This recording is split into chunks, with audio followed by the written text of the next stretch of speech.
హైదరాబాద్ రాష్ట్ర అవతరణ దినోత్సవం సందర్భంగా నేడు ప్రారంభించాల్సిన యువ వికాసం పథకాన్ని ప్రభుత్వం వాయిదా వేసింది. ఊహించని దానికంటే ఎక్కువగా దరఖాస్తులు రావడంతో జాబితాను నిశితంగా పరిశీలించాకే అర్హులను ప్రకటించాలని నిర్ణయించింది.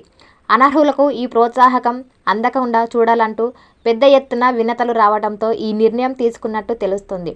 ప్రతిష్టాత్మక రాజీవ్ యువ వికాసం కార్యక్రమం ఉద్యోగులకు సంబంధిత అంశాలపై కేబినెట్ సబ్ కమిటీ నివేదికతో సహా అనేక కీలక అంశాలపై చర్చించడానికి రాష్ట్ర మంత్రివర్గం జూన్ 5న సమావేశం కానుంది.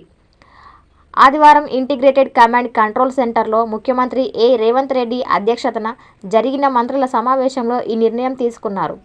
దీనికి ఉప ముఖ్యమంత్రి భట్టి విక్రమార్క, అందరూ మంత్రులు హాజరయ్యారు. కాంగ్రెస్ పార్టీ తిరిగి అధికారంలోకి రావడానికి కీలక పాత్ర పోషించిన 2 ప్రధాన నియోజకవర్గాల యువత, ప్రభుత్వ ఉద్యోగులను ఈ సమావేశంలో ప్రస్తావించనున్నారు. కాబట్టి రాబోయే మంత్రివర్గ సమావేశం చాలా ముఖ్యమైనదిగా భావిస్తున్నారు.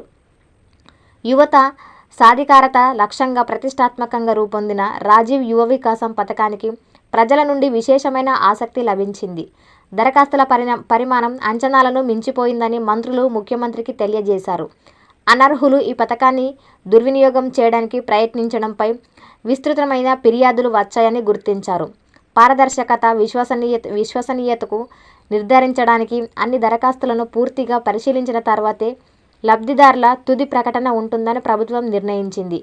ఏ ఒక్క అనర్హుడు కూడా ఈ పథకం నుండి ప్రయోజనం పొందకూడదు అని ముఖ్యమంత్రి ప్రభుత్వ న్యాయమైన ఉద్దేశాన్ని సూచిస్తూ అన్నారు. అదనంగా ఉద్యోగుల సమస్యలపై కమిటీ సమర్పించిన నివేదికను మంత్రివర్గం పరిశీలిస్తుంది. ముందుగా నివేదికను అందుకున్న ఉప ముఖ్యమంత్రి మల్లు భట్టి విక్రమార్క దాని ఫలితాలను సమావేశానికి వివరించారు. ఉద్యోగుల డిమాండ్లన్నిటిపై ప్రభుత్వం ఒక రోడ్ మ్యాప్ను సిద్ధం చేయాలని సమావేశం భావించింది. వీటిపై పరిష్కరించడానికి ప్రభుత్వం ఉద్యోగుల నాయకులతో తదుపరి సమావేశాన్ని త్వరగా నిర్వహించాలని డిప్యూటీ సీఎంను అభ్యర్థించింది. మే 29, 30 తేదీల్లో జిల్లాలకు చేసిన ఇటీవలి పర్యటనల నివేదికను కూడా మంత్రులు సమీక్షించారు. అక్కడ వారు ఇందిరమ్మ ఇళ్ల పథకం లబ్ధిదారు జాబితా ఖరారు